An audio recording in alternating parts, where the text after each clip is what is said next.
मेरा सपना तो उसी दिन पूरा होगा जिस दिन सिवान के जिलाधिकारी का बेटा उस स्कूल में पढ़ने लगेगा। उस दिन हमारा सपना साकार हो जाएगा।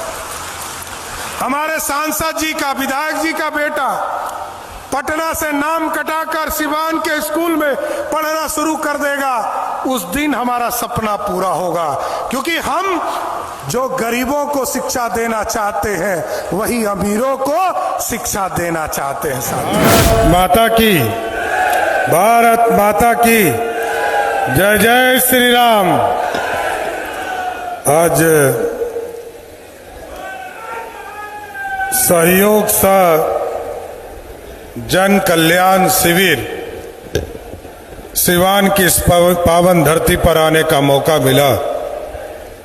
मैं सर्वप्रथम डॉक्टर राजेंद्र प्रसाद जी के चरणों में श्रद्धा सुमन अर्पित करता हूं और इस सिवान जिला जिसने बिहार को दिशा देने का काम किया, देश को दिशा देने का काम किया है, इस मंच पर उपस्थित माननीय सांसद सिवान श्रीमती विजय लक्ष्मी जी, महाराजगंज के माननीय सांसद आदरणीय जनार्दन सिंह सिग्रीवाल जी, इस मंच पर उपस्थित माननीय पूर्व मंत्री और माननीय विधायक, हमारे साथी मित्र आदरणीय श्री मंगल पांडे जी, माननीय विधायक इनरदेव सिंह पटेल जी, जो लंबे समय से सिवान जिला में संघर्ष करते रहे, एक राजनीतिक कार्यकर्ता के तौर पर काम करते रहे। इसलिए मैं तो आप तमाम लोगों को धन्यवाद देता हूं कि आप लोगों ने इनरदेव जी जैसे कार्यकर्ता को जिताकर भेजने का काम किया। साथियों, इस मंच पर उपस्थित हमारे साथी एम नारायण शाह जी, माननीय विधायक साथी देवेश कांत सिंह जी, हमारे तेज तर्रार विधायक कर्णजीत सिंह व्यास जी, आदरणीय भीष्म प्रताप सिंह जी, हमारे नौजवान साथी जिन्होंने पूरे राज्य में जो अराजकता फैलाने वाला था, सीपीआईएमएल के गढ़ को समाप्त किया, आदरणीय विष्णुदेव पासवान जी, मैं इनका भी स्वागत करता हूं। साथियों, इस मंच पर उपस्थित हमारे वरिष्ठ साथी आदरणीय वीरेंद्र नारायण यादव जी, जो विधान परिषद के सदस्य हैं, एक्स एमपी और लगातार संघर्ष करते रहे, लंबे समय से काम कर रहे, आदरणीय ओम प्रकाश यादव जी, पूर्व सांसद बहन कविता सिंह जी, पूर्व विधान परिषद के सदस्य मनोज सिंह जी, मेरे कार्यालय में मेरे प्रधान सचिव आदरणीय दीपक कुमार जी, बिहार सरकार के मुख्य सचिव प्रत्यय अमृत जी, डीजीपी बिहार विनय कुमार जी, मेरे कार्यालय में मेरे सचिव संजय सिंह जी, आदरणीय राहुल तिवारी जी, आदरणीय विकास कुमार जी, महादेव पासवान जी, अभय सिंह जी, रिजवान जी, चंद्रकेतु सिंह जी और संजय पांडे जी, और इस मंच के सामने उपस्थित तमाम भाइयों, बुजुर्गों, नौजवान साथियों, छोटे छोटे बच्चों, माता एवं बहनों। साथियों, आज सहयोग शिविर में आपके बीच में आया हूं और इस बार हम लोगों ने 2 दिन और, आज भी चलेगा, कल भी सभी प्रखंड कार्यालय के पास चलेगा और परसों भी इस जन कल्याण शिविर को हम लगातार 3 दिन चलाने का काम करेंगे।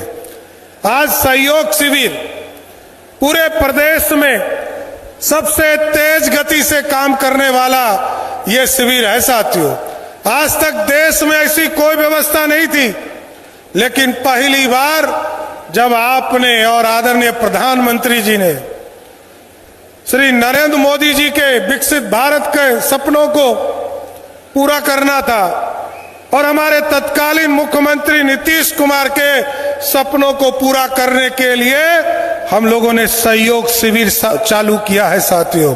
और ये जो व्यवस्था है आपको जानकर खुशी होगी, ऐसी व्यवस्था इस देश में कहीं नहीं है। पहला, जब आप आवेदन करते हैं तो 10 दिन तक यदि कोई ऑर्डर नहीं निकला तो 11वें दिन उसको नोटिस चला जाता है और यदि 20 दिन तक उसने ऑर्डर नहीं निकाला हमारे पदाधिकारी कर्मचारी ने तो उसको दूसरा ऑर्डर 21वें दिन चला जाता है। तीसरा, जब 25 तारीख को 25वां दिन यदि हमारे पदाधिकारी कर्मचारी आपको ऑर्डर निकाल कर नहीं देते हैं तो तीसरा एक तरह से नोटिस, उनको अंतिम चेतावनी के साथ अंतिम नोटिस 26वें दिन जाता है। लेकिन अब कोई फाइल पे दस्तखत नहीं करना है। मुख्यमंत्री का आदेश है, किसी विभाग का कर्मचारी हो, पदाधिकारी हो, यदि उसने 30 दिन में आप बिहार की जनता का काम नहीं किया तो 31वें दिन उसको निलंबित करने का काम हमारी सरकार करती है साथियों। ये बदला हुआ बिहार है। और आज समझिए साथियों, 3,03,000 आवेदन आए, 2,61,000 आवेदन का निष्पादन करने का काम हमारे पदाधिकारी ने किया। लगभग 90% आवेदन निष्पादित किए जा चुके हैं। और उससे जो अधिक बातें हैं कि पहला शो कॉज जो देना पड़ा 10 दिन के अंदर, जो पहला शो कॉज देना पड़ा उसमें मात्र 9,000 लोगों को हमको नोटिस करना पड़ा। और दूसरा जो नोटिस है वो मात्र 153 लोगों को देना पड़ा। और तीसरा नोटिस सिर्फ एक आदमी को देना पड़ा है, वो भी बगल के गोपालगंज का कोई एडीएम थे। हमको जैसा पता चला है कि वो भी नोटिस का जवाब उन्होंने देने का काम किया साथियों। ये बदला हुआ बिहार है। और इस बदले हुए बिहार में, क्योंकि विकसित भारत का सपना यदि आज प्रधानमंत्री नरेंद्र मोदी जी ने देखा है साथियों, तो ये बिहार के बल पर देखा है। और बिहार समृद्ध होगा तभी भारत विकसित होगा। और विकसित होने के लिए जितने रास्ते हैं उसको हम करने का काम करेंगे साथ। अभी मैं देखता आया हूं बिहार में रोजगार की चिंता रही है लोगों, पढ़ाई की चिंता रही है लोगों को, बिजली की चिंता रही है लोगों को, गांव तक सड़कें पहुंच जाए इसकी चिंता रही है।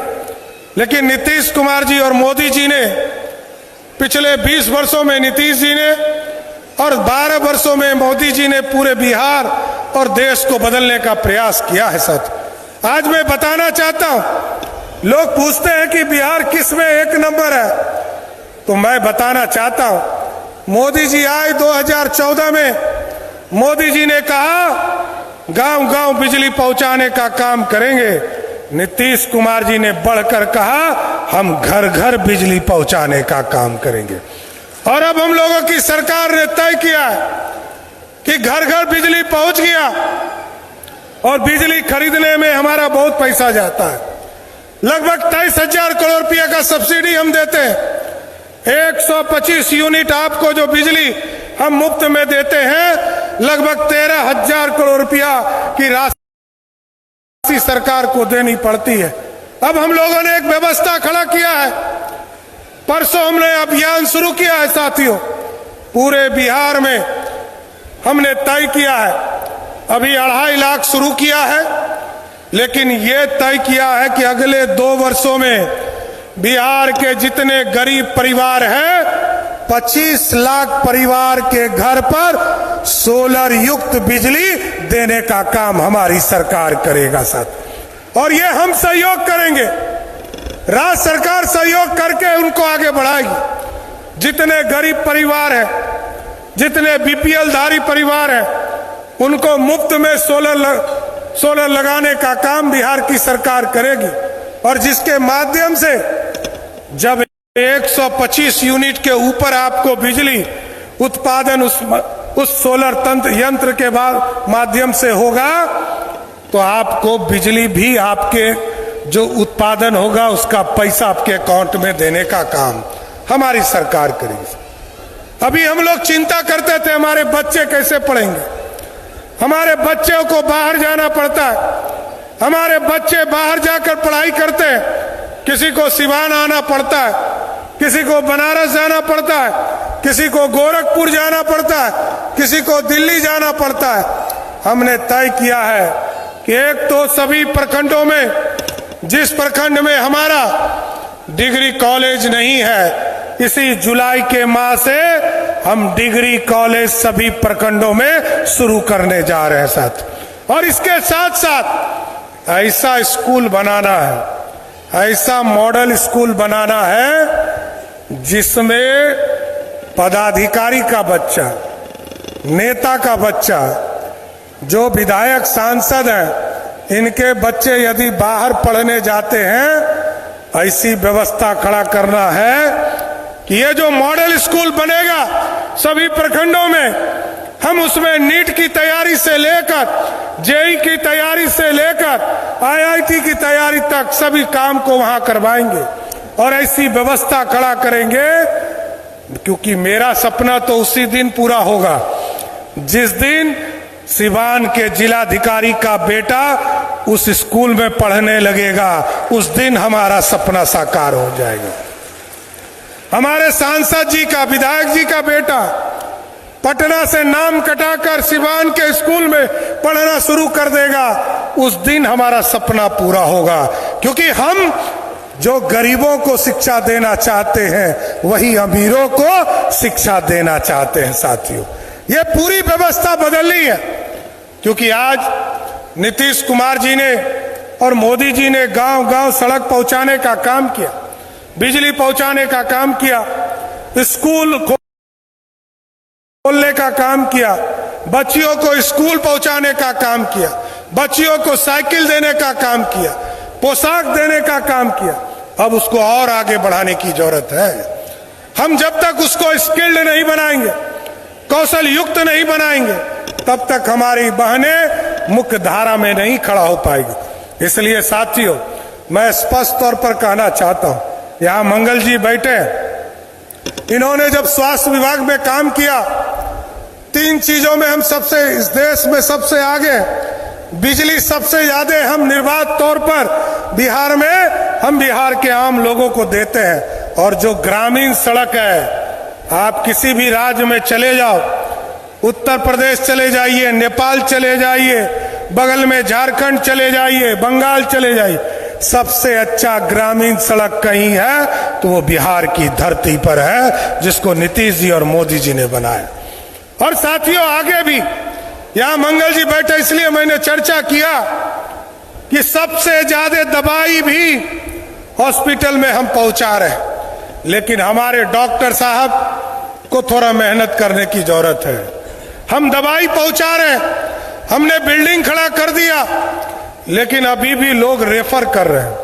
हमने कहा है 15 अगस्त का डेडलाइन दिया है और सभी जिलाधिकारी इसको मॉनिटरिंग कर रहे हैं, मुख्य सचिव इसको मॉनिटरिंग कर रहे हैं। 15 अगस्त के बाद जिला से किसी भी व्यक्ति को रेफर नहीं करना है, यहीं इलाज कराने का काम करना है। अब कोई गंभीर बीमारी है तो अलग बात, नहीं तो कोई भी बीमारी में आप सीधा रेफर मत करो।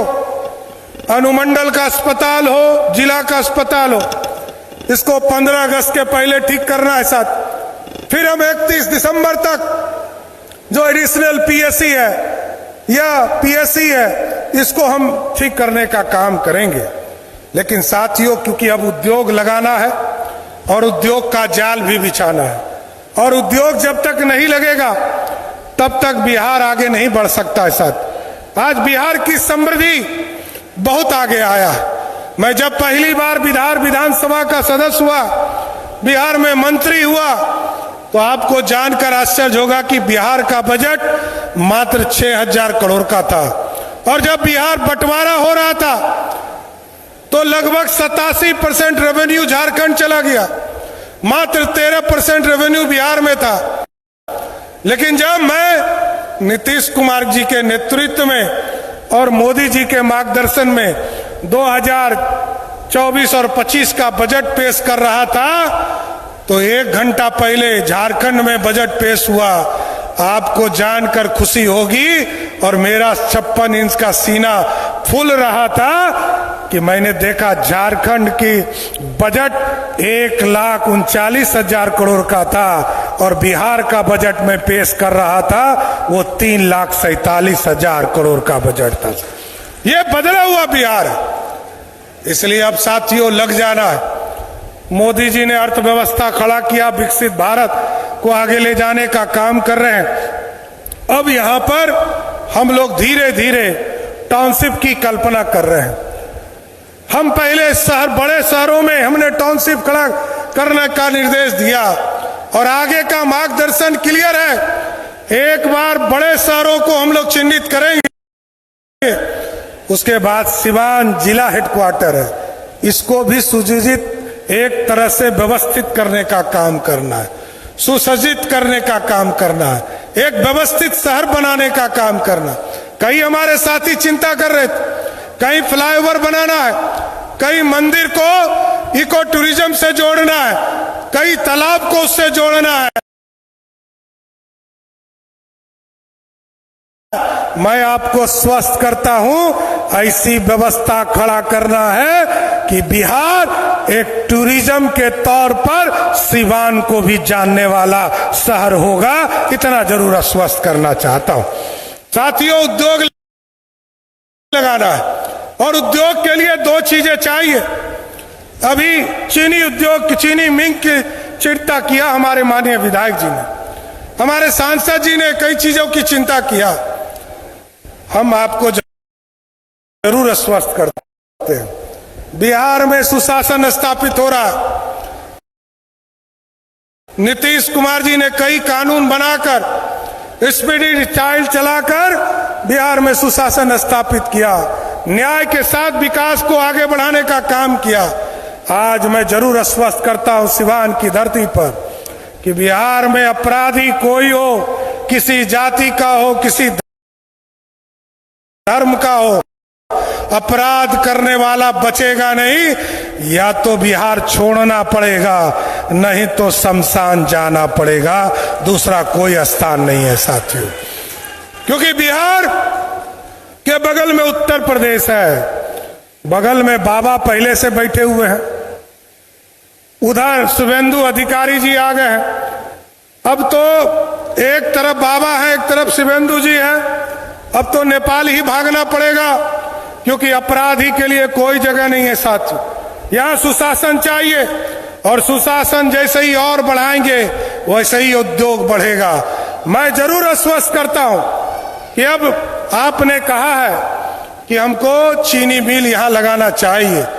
मेरी सरकार, मैंने अभी मुख्य सचिव जी से आग्रह किया कि यहाँ पर जिलाधिकारी को निर्देश कीजिए कि तुरंत जमीन उपलब्ध कराए और यहाँ पर चीनी मिल खोलने का काम बिहार की सरकार करेगा। और इसके साथ साथ कोऑपरेटिव के सेक्टर में हम दूध भी बेचेंगे। हमारा जो डेयरी प्रोजेक्ट है, सुधा के माध्यम से दूध बेचने का काम सरकार करेगी, सब्जी बेचने का काम करेगी और मत्स्य पालन के माध्यम से मछली का भी बेचने का काम उसी के माध्यम से किया जाए। ये पूरी व्यवस्था खड़ा करना है साथ, क्योंकि बिहार रोजगार देना है। और नीतीश कुमार जी ने घोषणा किया है कि 2030 के पहले 1 करोड़ लोगों को रोजगार देना है। तो एकदम आश्वस्त रहिए बिहार के नौजवान साथियों, एकदम आश्वस्त करता हूं कि 2030 के पहले 1 करोड़ लोगों को बिहार की धरती पर रोजगार देने का काम हमारी सरकार करेगी। साथ कई चीजें हैं, चाहे वो जीविका दीदी हो या अन्य भी चीजें हों, हम लगातार इसको आगे बढ़ाने का काम कर रहे हैं। हम आपको आश्वस्त करते हैं कई चीजों में हम लोग इसको बढ़ाएंगे। बस स्टैंड के निर्माण का काम लगातार सभी जगह फोकस किया जा रहा है और सारी व्यवस्था को खड़ा किया जा रहा है। और क्योंकि इसलिए हम ज्यादा हड़बड़ी में हैं। लोग कहते हैं, कई ऑफिसर हमसे मिलते हैं कि सर पिछले 60 दिनों में, कल मेरा 60 दिन पूरा हुआ है साथियों, और 60 दिन में लगभग 350 तरह के आदेश हमने किया है साथियों। तो कई ऑफिसर हमको आके कहते हैं कि सर आप बहुत हड़बड़ी में हैं। हम हड़बड़ी में नहीं है साथियों। हम इसलिए नहीं हड़बड़ी में हैं कि हमने देखा है बिहार 15 साल का गैप है दूसरे राज्यों से। उस 15 साल को मेकअप करने का प्रयास कर रहा हूं। इसलिए मैंने सभी पदाधिकारी को कहा है कि ऐसी सोच के साथ चलिए। 10 घंटा 12 घंटा काम करने से काम नहीं चलेगा। आपको 20 घंटा काम करना पड़ेगा। ना सोना है ना सोने देना है। और जब नहीं सोएंगे तो जनता का काम ही करेंगे साथियों। इसलिए आज मैं सिवान के इस सहयोग शिविर में, जन कल्याण शिविर में, मैं सबको यह जरूर आश्वस्त करना चाहता हूं कि हमारे तमाम साथी यहां लगे, माननीय विधायक, माननीय सांसद हमारे लगे, जो बिहार की समृद्धि की चिंता करते हैं, बिहार के साथ साथ भारत विकसित हो। आज मोदी जी और नीतीश जी के सपनों को पूरा करना है। इसलिए मैं तमाम लोगों को मैं फिर से कोटि कोटि धन्यवाद देता हूं कि आपने 8 में से 6 सीटें हमें जिताकर दी, 7 सीटें जिताकर दिया है। दोनों सांसद बनाया है। सिवान के एक एक सपने को साकार करना सम्राट चौधरी का काम है। यही धर्म है और यही कर्म है। इसको पूरा करेंगे। इसलिए आज आपके सहयोग शिविर में मैं आया और आपके बीच में मिलकर कई लोगों से मैं मिला, उनसे फीडबैक भी लिया। कितने दिन पहले आपने आवेदन दिया था, कितना जल्दी आपके आवेदन का निष्पादन हो रहा है, ये सब लोग देख रहे हैं कि 30 दिनों के अंदर सारे आवेदन निष्पादित करने का काम कर रहे हैं। इसलिए साथियों, मैं फिर से कोटि कोटि धन्यवाद देते हुए अपनी बातों को विराम देता हूं और आप लोगों को जरूर आश्वस्त करके जाऊंगा कि भारत विकसित होगा और बिहार समृद्ध होगा। बहुत बहुत धन्यवाद।